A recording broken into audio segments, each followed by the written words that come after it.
प्रिय बच्चों, आज मैं आपको बिहारी के श्रृंगार के बारे में बात करूंगी। अक्सर प्रश्न पत्र में यह प्रश्न पूछा जाता है कि सिद्ध कीजिए बिहारी हिंदी साहित्य के श्रेष्ठ श्रृंगारी कवि है, या फिर बिहारी के संयोग पक्ष पर अपनी लेखनी चलाइए, या फिर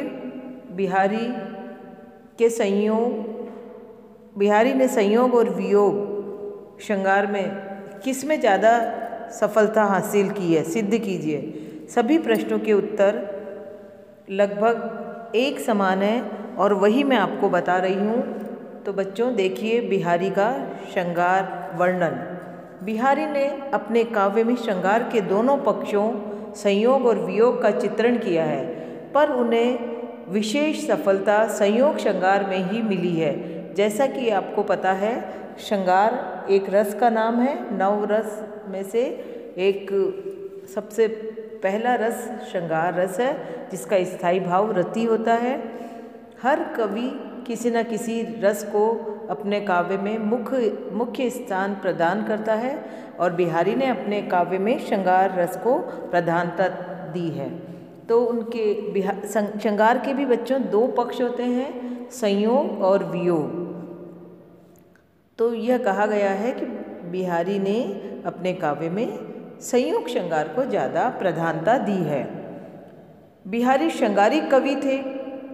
बिहारी के काव्य का मूल स्वर ही श्रृंगार था। बिहारी की ख्याति का एकमात्र ग्रंथ उनके द्वारा रचित बिहारी सतसई है। हिंदी साहित्य में रामचरितमानस के बाद बिहारी सतसई ही वह काव्य रचना है जिसको इतनी ज़्यादा लोकप्रियता हासिल हुई है। बिहारी ने संयोग श्रृंगार के प्रति जितनी अपने काव्य में ललक दिखाई पड़ी है, ये ललक जताई है, उतनी वियोग श्रृंगार के प्रति नहीं। बिहारी का संयोग श्रृंगार जीवन का एक सुजानतम अध्याय है, जिसमें प्रेमी हृदय की सच्ची धड़कनें व्यक्त हुई है। बिहारी ने संयोग श्रृंगार के अंतर्गत नायक नायिका मिलन, परस्पर केली क्रीड़ाएं, मान मनोहार चेष्टाएं, ऋतु वर्णन, स्पर्श, चुंबन, आलिंगन, इशारे आदि का वर्णन नहीं किया, बल्कि उन्होंने संयोग श्रृंगार के तहत रति और विपरीत रति का भी वर्णन किया है। बिहारी के संयोग श्रृंगार में निम्नलिखित बिंदु हम पाते हैं। आलंबन का रूप वर्णन। आलंबन अर्थात नायिका के रूप वर्णन में बिहारी ने संस्कृत साहित्य परंपरा का अनुगमन किया। उन्होंने नखशिख की परिपाटी अपनाई है। बिहारी का नखशिख वर्णन बेजोड़ है।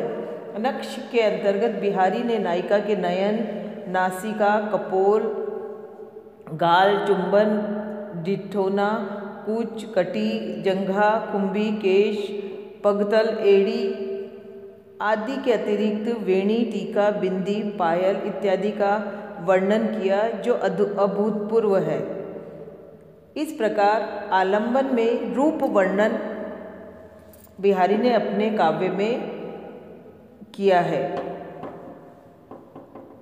उदाहरण देखिए, नेत्र। बरसीते नर नैन के ऐसे देखे नैन। अगला देखिए आलंबन की चेष्टाएं। पहला देखा हमने आलंबन का रूप वर्णन आलंबन में, दूसरा है आलंबन की चेष्टाएं।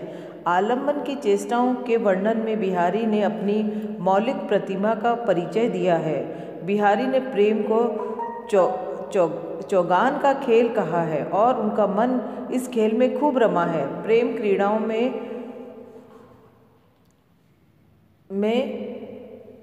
चौर मचनी, बहाने का शमन, जल विहार, झूले की क्रीड़ाएं, फाग का खेल इत्यादि का चित्रण बिहारी ने जैसा किया वह देखते ही बनता है।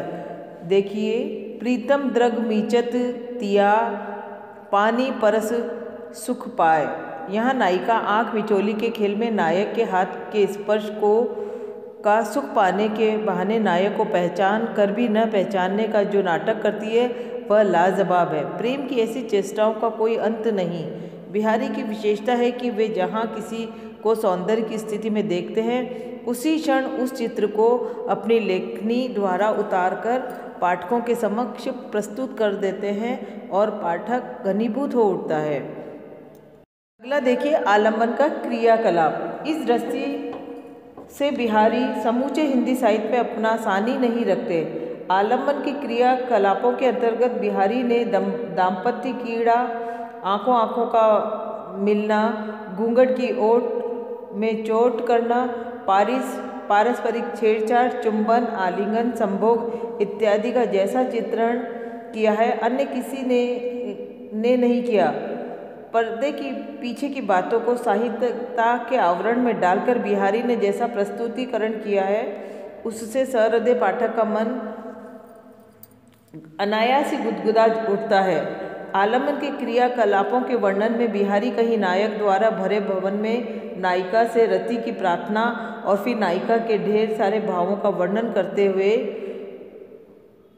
रजामंदी की बात कहते हैं। कहत नटत रीझत खीजत मिलत खिलत लज्जात भरे भवन में करत है नैनन हीसु बात। नायिका के उन्नत पुष्ट को देखकर नायक का मन मचल उठता है और वह अनेक प्रकार की चालाकियों से उसका आनंद लेता है। एक दोहे में बिहारी का नायक नायिका से विपरीत रति की प्रार्थना करता और एक प्रकार से रति करते हैं। अब चूंकि नायिका नवीनता की चाहत में दीपक की और इशारा करके उसे बुझाकर मौन सहमति दे देती है।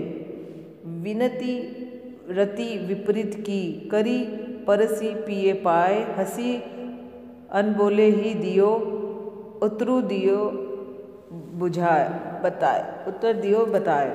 श्रृंगार के ऐसे यथार्थ चित्रण हिंदी साहित्य में कम ही मिलेंगे। उद्दीपन विभाव। बिहारी ने संयोग श्रृंगार में के बाह्य उद्दीपन के अतिरिक्त नदी, तट, चंद्रमा, पवन, ऋतु, शतऋतु इत्यादि का वर्णन किया है। एक उदाहरण देखना पर्याप्त होगा। छकी रसाल सौरभ सने मधुर माधवी गंध ठोर ठोर झूमत झपत बौर बौर मधुगंध। यहाँ बसंत का वर्णन किया है पर इसमें भी वह कल्पना कर ली गई है कि सखी संगठन की दृष्टि से नायक ऐसा कह रही। इस प्रकार बिहारी ने संयोग श्रृंगार की बारीक से बारीक परतों को उद्धेड़बुन कर प्रस्तुत किया है और अपने संयोग श्रृंगार को स्वाभाविक मनोवैज्ञानिक तथा यथार्थ के धरातल पर प्रस्तुत किया। कुल मिलाकर बिहारी का संयोग श्रृंगार सही में भक्ति काल का एक सुजात्मक अध्याय है जिसमें प्रेमी हृदयों की धड़कन व्यक्त हुई है। कुल मिलाकर बिहारी का संयोग श्रृंगार जीवन का एक सुखात्मक अध्याय है जिसमें प्रेमी हृदय की धड़कनें व्यक्त हुई है। इस प्रकार हमने बिहारी का संयोग श्रृंगार देखा। अब आइए हम बिहारी के वियोग श्रृंगार पर भी एक दृष्टिपात कर लेते हैं। बाकी बिहारी हिंदी में श्रृंगारिक वर्णन के रूप में ही ज़्यादा प्रसिद्ध है और वह सही भी है।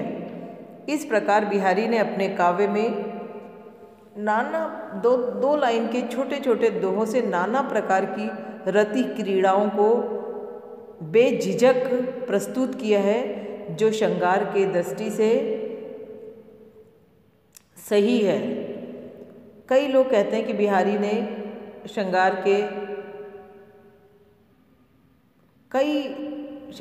कई बातों को रति की कई क्रीड़ाओं को उन्होंने बेआबरू कर किया है, लेकिन जो चीज़ प्रकृति दत्त होती है या सामान्य प्रकृति जिस पर प्रकृति को लिए हुए होती है वह उसकी यथार्थता पर हमें कभी भी प्रश्न चिन्ह नहीं उठाना चाहिए। धन्यवाद।